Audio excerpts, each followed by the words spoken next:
And I'm also I'm assigning a lab this week, but don't spend your time this week working on the lab, if that makes sense, okay? So the lab is due the week after the midterm. So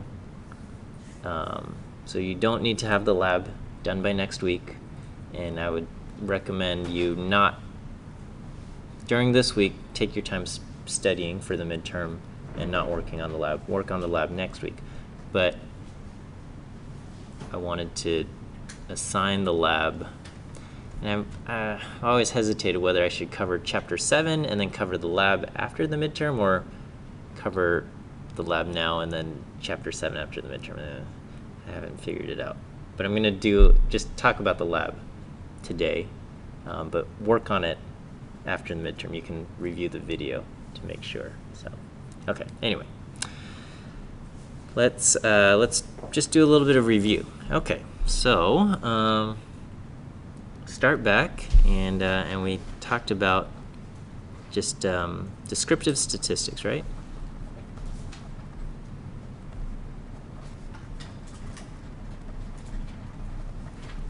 And we talked about variable types. And we have the two overarching categories of categorical, also known as qualitative, versus numeric, or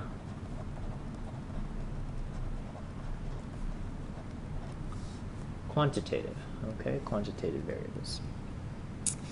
Okay, and as when it came to numeric summaries, or just summaries of data,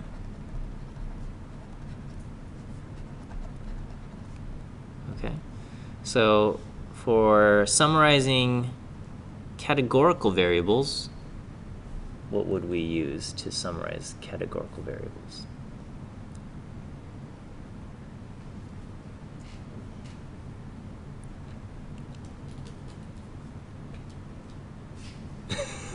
Evidence?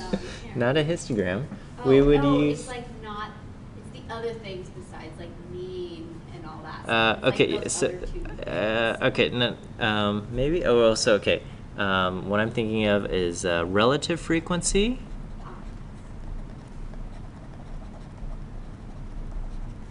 Which is this equivalent to proportions and percentages, right? Proportions and percentages. Okay, and graphic displays.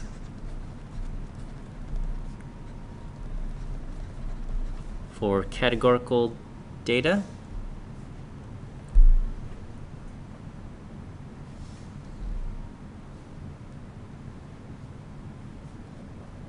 Bar charts.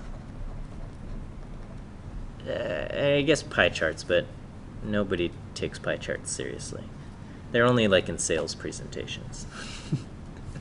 But for, I'd say research, nobody really takes a pie chart seriously. Well, I don't know. Maybe if you're only, yeah. Okay.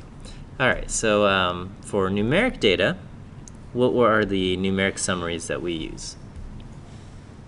Okay, so we have summaries for center. What do we use to describe center? Mean. The mean. And the median. Okay. And so if we wanted don't tell me the calculation for the mean or the calculation for the median, but conceptually, what is the mean, and conceptually, what is the median? Average. Okay. Well, so both of these can be thought of averages, but so the median or the mean, do we remember? Median is where half is on one Yeah. side. Okay. So the median is the halfway point. Half is greater, half is smaller. Okay, and conceptually the mean is it's not the halfway point, it's do you guys remember the seesaw? Balance. The balancing point.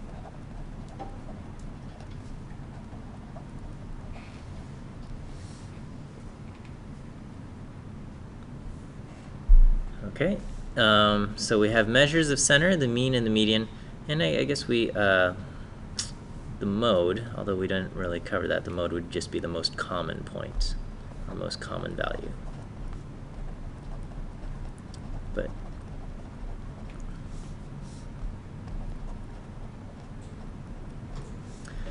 okay, measures of center, we also have measures of spread or dispersion.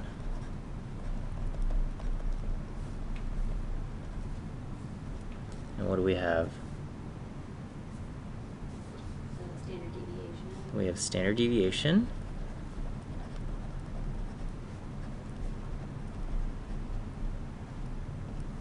We have, what else? Quartiles. The IQR, interquartile range.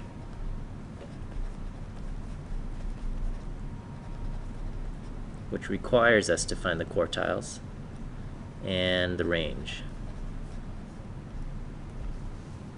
Okay, and so the range is basically the distance covered, or the kind of the range covered by your data, the distance from the max to the minimum, right? Distance between max and min.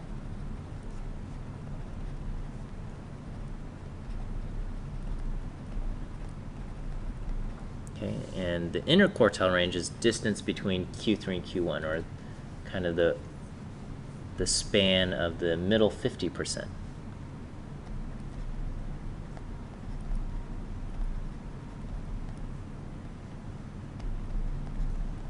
Or distance from Q3 to Q1. And the standard deviation, a loose definition.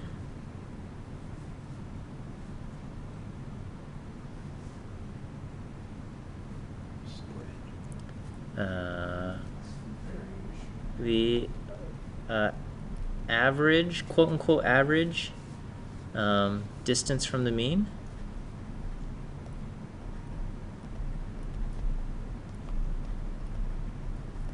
The variance can be thought of more as the average squared distance from the mean, and the standard deviation is the square root of the variance.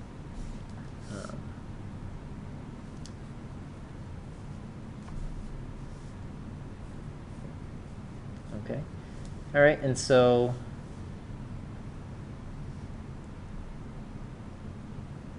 you should, well, I don't know if we want to do any examples, but you should be able to, given a set of numbers, you should be able to identify any of these, calculate any of these numeric summaries.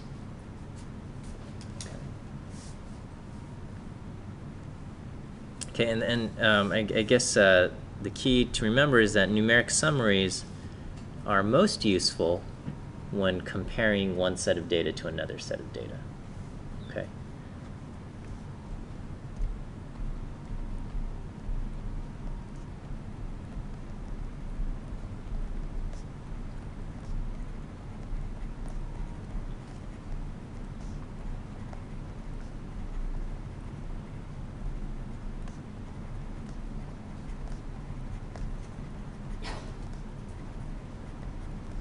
Comparing this with that or to that? I don't know. Okay. We learned a little earlier and how to get into that particular data, comparing one set of data to the other. Yes, yes. So, when we do inference, it's all about comparing one set of data to another, or things very similar to that. Okay, let's talk about, let's get into the graphic displays for numeric data.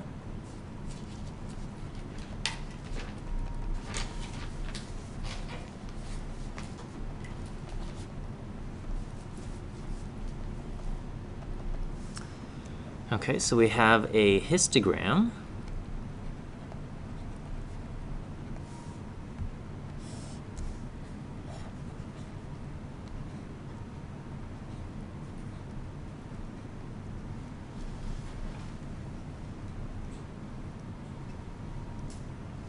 Okay. when we talk about the shape of a histogram, what are the things we can talk about? Skew up or symmetrical or Okay, yeah, so we have, symmetric or skew. And so we have skew left and skew right. So what would this be?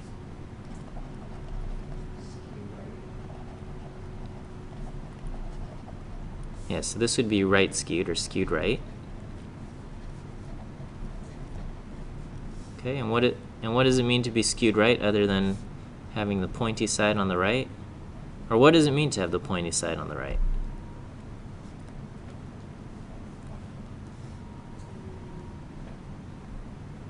probably skewed left. Okay, so this is skewed right, right? The pointy side is on the right. If we were to draw the kind of the curve of the shape, we would have the pointy side on the right. So what does it mean to be skewed right in terms of the numbers you see, the values that you see in your data? There are more outliers on the right. Are there larger outliers? Yeah. So if outliers, if we have any, would be on the large side rather than the small side, right? Large outliers, but not small outliers.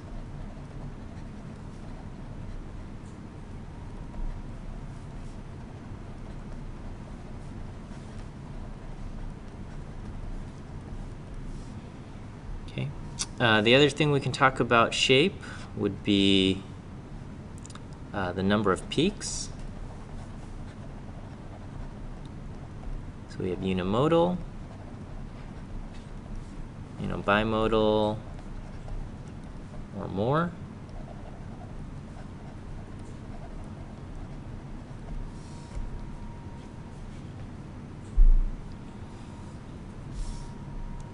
Okay, and then the other numeric display, well, I guess dot plots kind of go along with this. But we also have box plots. And so box plots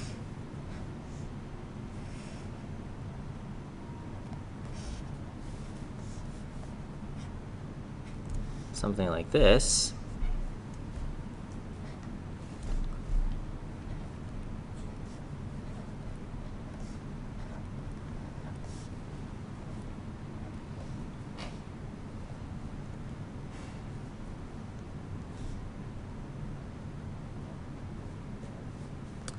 Okay, so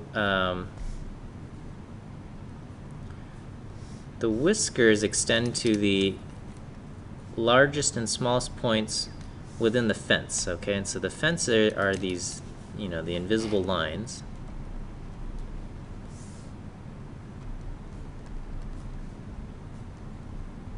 Lower fence and upper fence. But they are invisible. Anything outside the fences are outliers. And this is Q1 and Q3. Okay. So what can we see from the box plot? What is the IQR?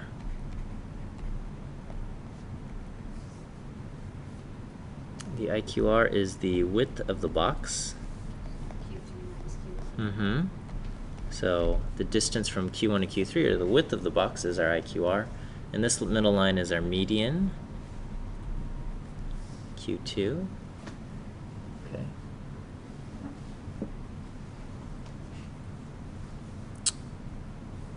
Can we see if the data is skewed left or skewed right?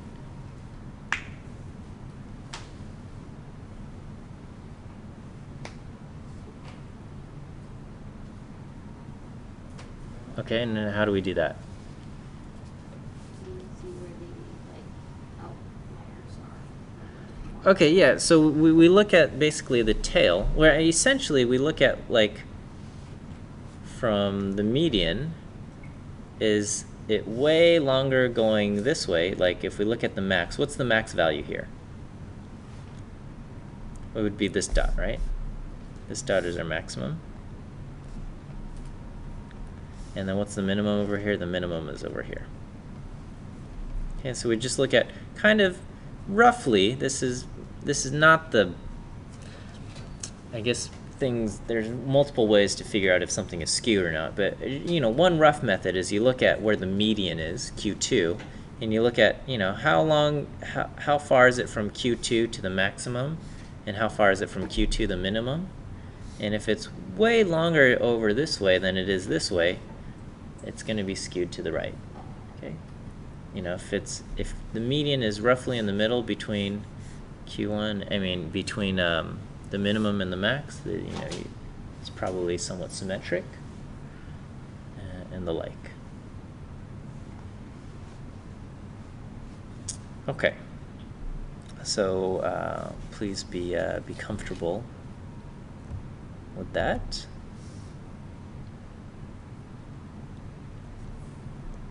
Okay, let's try.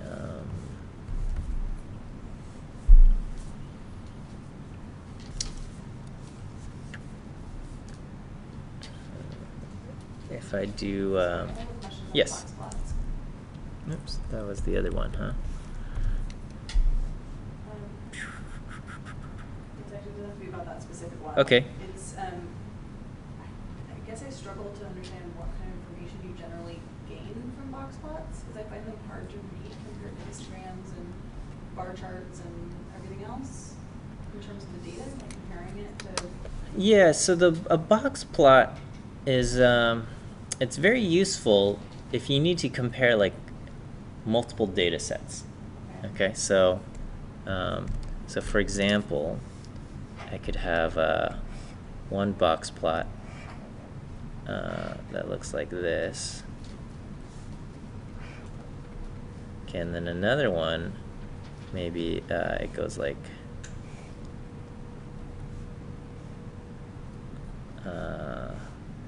this, and then another one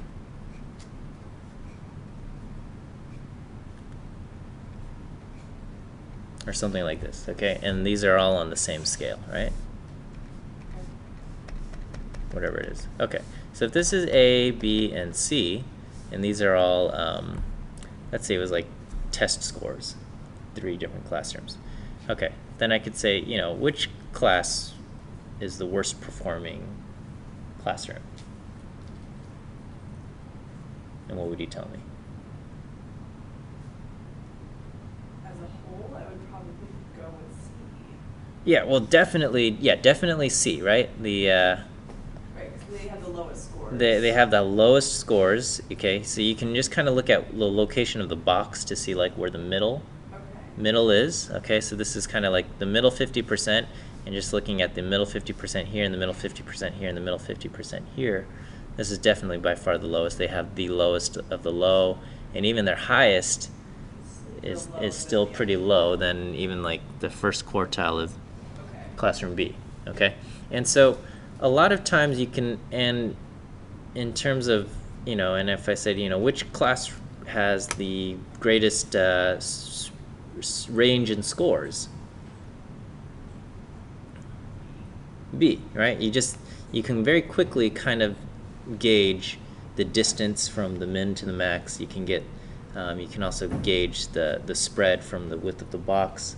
So if you're comparing multiple sets, you can kind of quickly compare things without having to look at numbers individually and then have to like think. So some people like seeing numbers, and they can look at an entire table of numbers and not I don't want to say like not stressed, but just like their brain can handle it very easily. But even my eyes and my own head starts to hurt if I've looked at tables of numbers after a long time. And so box plots, you can kind of compare a bunch of different things very quickly without having to think very hard either, because you can just kind of say, oh, in average performance, you just kind of look for that middle line of the median, and you can kind of see which one's higher and which one's lower, kind of like that. And so box plots they give you just a very quick, at a glance, comparing one to another. Whereas, and that's the advantage of a box plot. A box plot is probably not preferred if it's just you're looking at one set of data and you're trying to summarize the information. I think with one set of data, it's better just to say, here's the min, here's the max, here's Q1, Q3, and here's the median, something like that. But if you're looking across like 5 different sets, rather than having a table with min, max, Q1, Q3, things like that, side-by-side box plots might be preferable. I'm trying to think.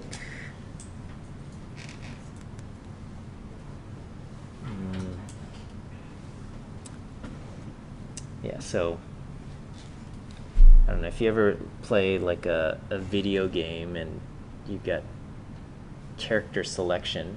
Sometimes rather than just showing numbers of like how much this and that power this thing has, maybe they have these bars, and as you scroll through, you can kind of see the bars go up or down, and I don't know, similar. It's kind of just a visual at a glance summarizing the data. So. That's a good analogy. So. Okay. Box plots. So yeah. So they are very useful. Unfortunately, the general public, I would say, has low literacy in reading box plots. It's a lot of times people have never been able to read a box plot until they've taken a statistics class, and so because of that, you don't see it frequently in newspapers or things like that. But I think there are certain cases where a box plot would be a good way to convey info. But okay, anyway, let's I don't need to say that. Let's keep talking here. Let's so you should be able to do a problem like the probability trees. You know, you have A and not A, and then you have B versus not B, and B versus not B, and it might say something like, you know, and of course it's going to be in a word problem form, right? You know, the probability of this is this. You know, then you should be able to answer questions like, what's the probability of B given A, and what's the probability of A given B?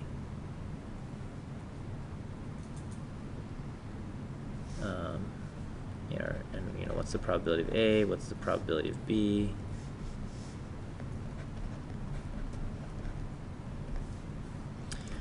So, you know, if this is like 0.25 and 0.75 and 0.8 and 0.2 and 0.5 and 0.5. So right off the bat, we can say probability of A is what? 0.25. And then there's another number we can get right off the bat looking at the table. What's that? Without doing any calculations, we can just read the table and get this number.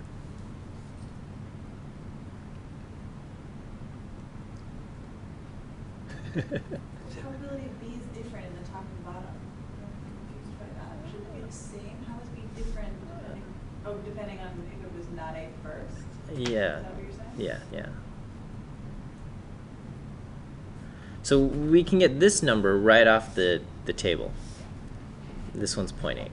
Probability of B given A is 0.8, and probability of B, what you're asking is probability of B given not A is 0.5. So they are different depending on whether A or not A happened, right? So like a word problem that we could use is, I think in class we did like a woman thinks she has a 20% chance of being pregnant or something like that. And then she takes a terrible pregnancy test, which is, 99% says plus if pregnant, but 3% still says plus if not pregnant, right? Or something like that, okay? And so, again, I don't think in real life, I don't think a pregnancy test would ever be approved if these were its rates.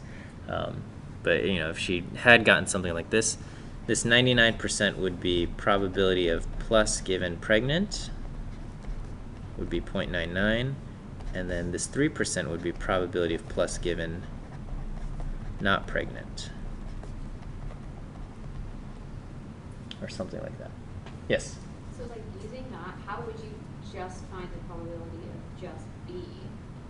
Of Because you kind of probability have plus, A right? in order to, or Yeah. not A in order to. Right. So you have to follow. Here, let's do a real example here. Okay. So you'd have to follow all the tree diagrams. So let's try let's do a real example. Okay.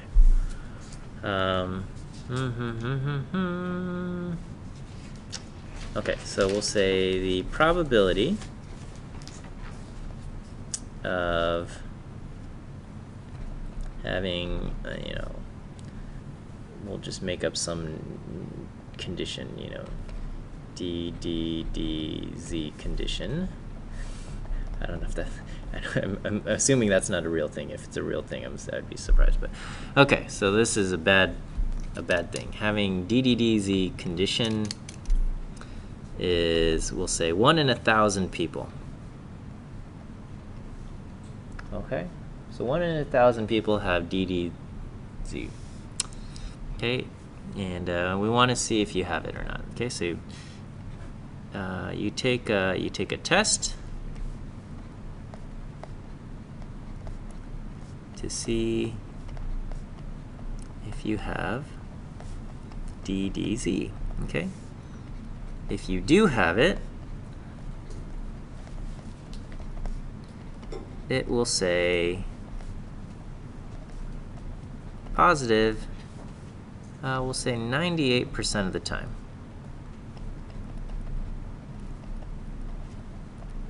Okay, and if you don't,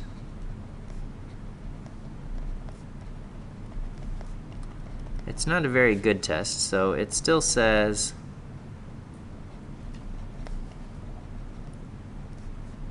plus, we'll say 1% of the time. Okay. So then we'll make the probability table. Okay. All right, and so I'll ask you a few questions here. Okay. So I'm going to say, what is the probability of having DDZ? And what's the probability of testing positive? What's the probability of testing positive if you have DDDZ, and what's the probability of having DDDZ if you tested positive? All right, let's take a few minutes and solve this. So I'll pause here. Okay, let's take a look at what needs to happen here. So I'm going to just label this DDDZ, and this one is no disease.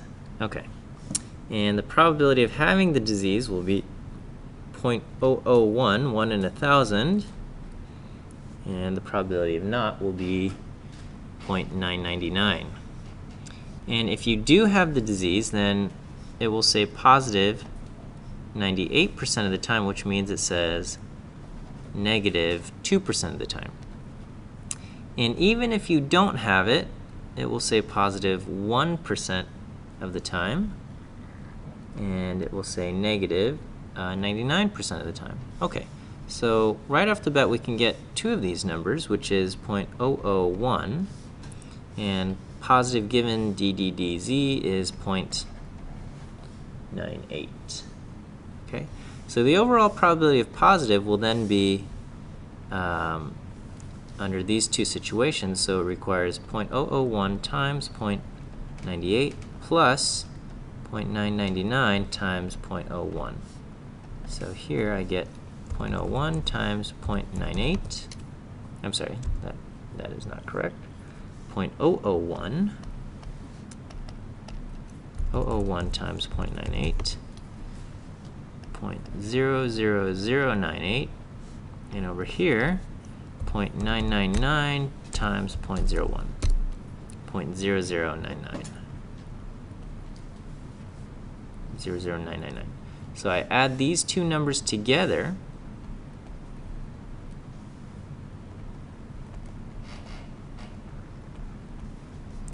and I get 0.00 plus 0.00098, 0.01097. So a little over 1%, like 1.1%-ish, okay? And here, this is the probability of both DDDZ and positive divided by the probability of testing positive.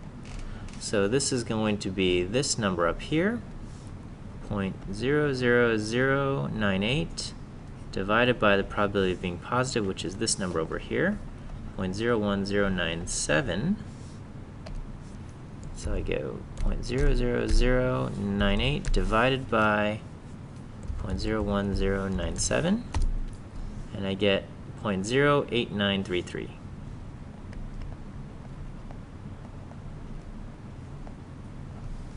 Okay, and so this is actually kind of a neat little result in that even if you test positive for the disease, you only have like about a 9% chance of actually carrying the disease.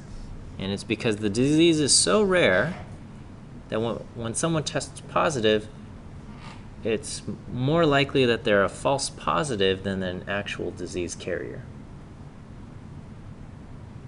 Okay, so if you're being tested for a particularly rare disease and you get a positive result, chances are it's more likely that you're a false positive than an actual disease carrier. Well, depending on the sensitivity and specificity of the tests and things like that. But in this scenario, it's only 9% here. Okay, even if the false positive rate is 1%, which at first blush might seem pretty good, it's actually not that great. Okay. All right. So anyway, be prepared to do something like that and answer, these types of probability related issues.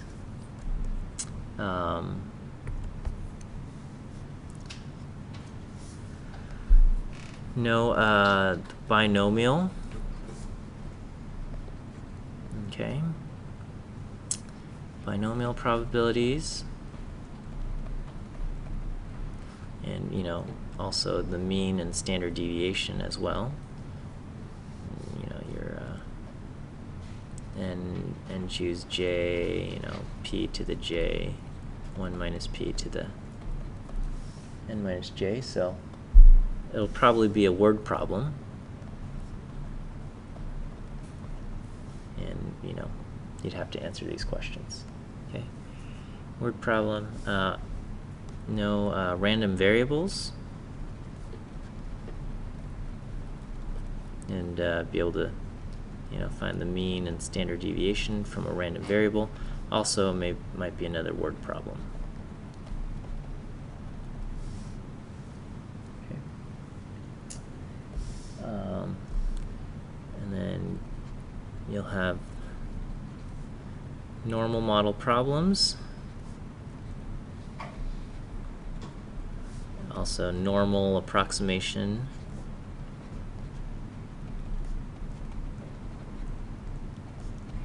To the binomial with the continuity correction. And again, this is the only time you use the continuity correction. Don't be adding or subtracting 0.5 to problems unless you're doing normal approximation to the binomial.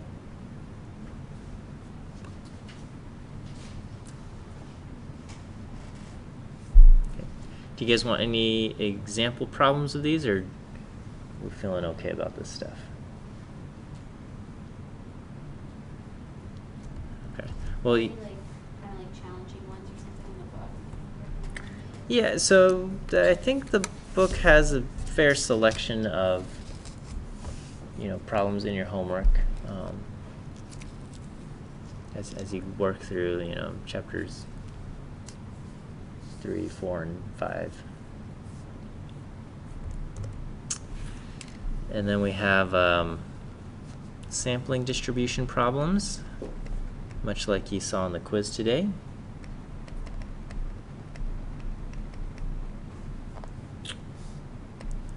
And then we will have, you'll have confidence interval questions.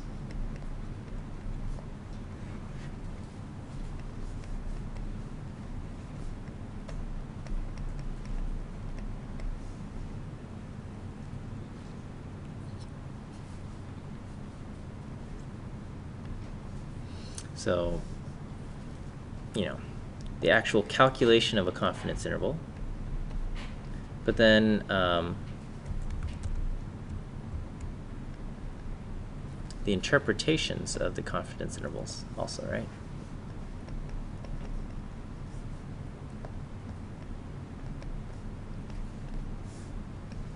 Can you go over like what it means to like have evidence, you know what I mean? Yeah, and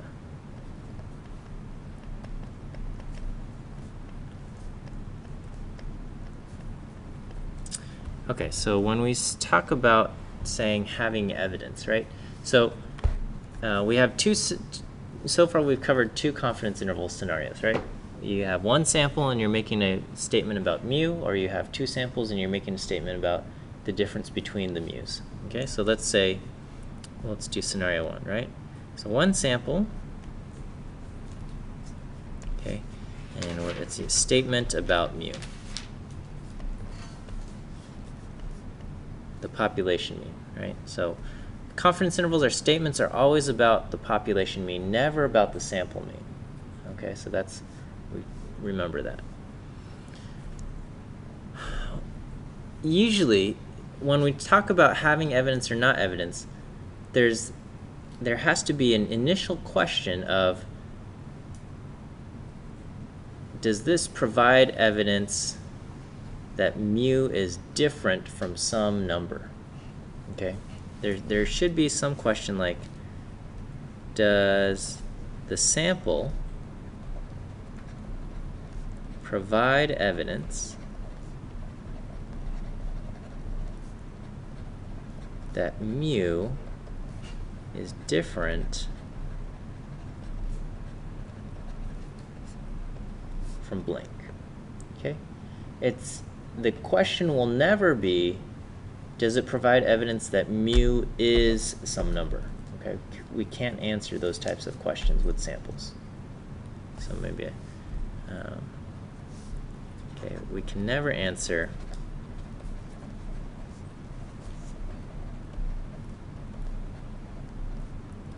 does it provide evidence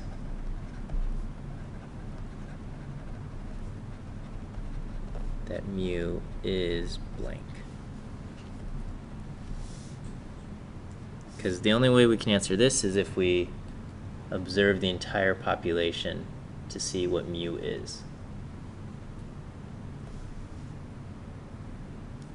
But we can, you know, we can see if it's different from something. That we can do. Okay, and so, you know, whatever you make your interval, and you go, you know, it goes from 10 to 13.2 or something like this. Okay, so basically, if this number, I don't know, what's the letter I want to use? If W is inside the interval,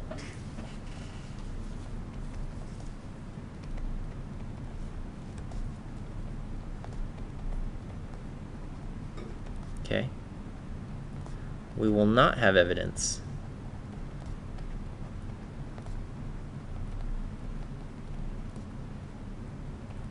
that mu is different from W.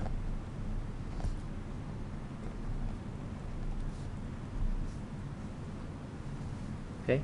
Again, it doesn't prove that mu is W. It's just we don't have evidence that it's different from W. On the other hand, if W is not within the interval, is not inside the interval,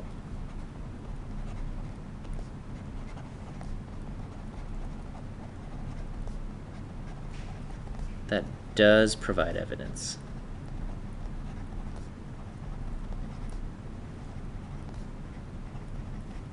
that mu is different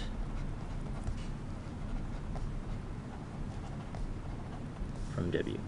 Okay? Because we're always trying to say something about the population mean. So if somebody says, I think the average height of men is 7 feet tall, okay? We can take a sample of men and we measure how tall they are, and we would say, I'm pretty sure that the average height is not 7 feet tall. You might have a 7 foot tall person in your sample. That's probably unlikely also, but you might get one. But you'll definitely, even if you have a 7 foot tall person in your sample, if you've got other people in your sample, it will provide strong evidence that the average height of the population is not 7 feet tall. Okay? On the other hand, let's say you take a sample and one person claims, oh, the average height is 5'9" for men, and someone else says, no, it's not 5'9", it's 5'9.5". Okay? You take a sample of data and you look at it, and lo and behold, the confidence interval goes from like 5'8.5" to 5'10", okay? Or 5'10.5", something like that. Okay? Well, based on this confidence interval, both 5'9" and 5'9.5" are within the interval. So you don't have any evidence to say no to either of them. Okay? But it doesn't prove that it's 5'9", it doesn't prove that it's 5'9.5". You both can't be correct at the same time, but we don't have evidence to say no to either of those claims. Okay, so that's that. Okay, and then very similar when we're talking about mu1 minus mu2, it's just does the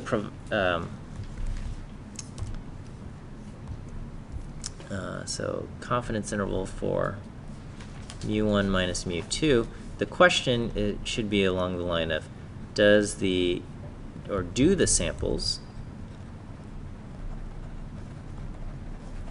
provide evidence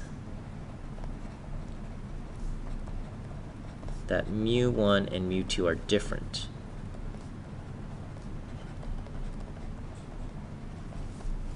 Okay, different from one another, right? Okay, and again, we cannot answer the question, does it provide evidence that they're the same? We can't answer that.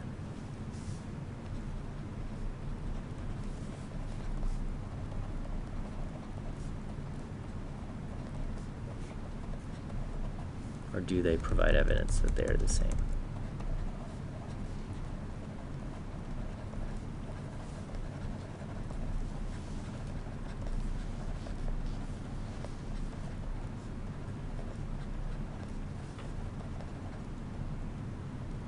Okay. And in this case, we look to see if 0 is in the interval.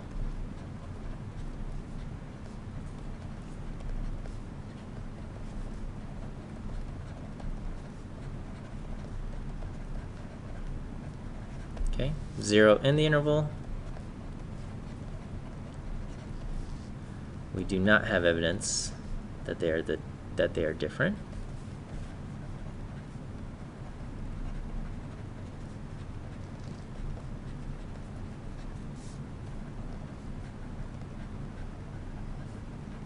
Okay, and 0 not in the interval.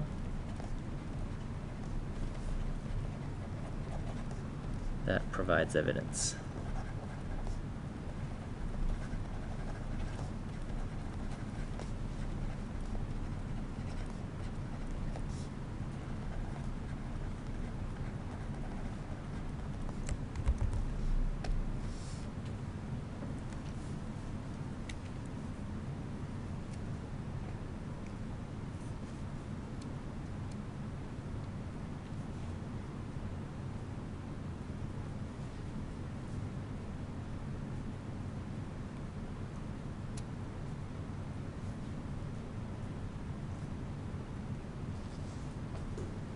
Okay. How's all this feeling? Feeling okay? All right. Then I'm gonna create a break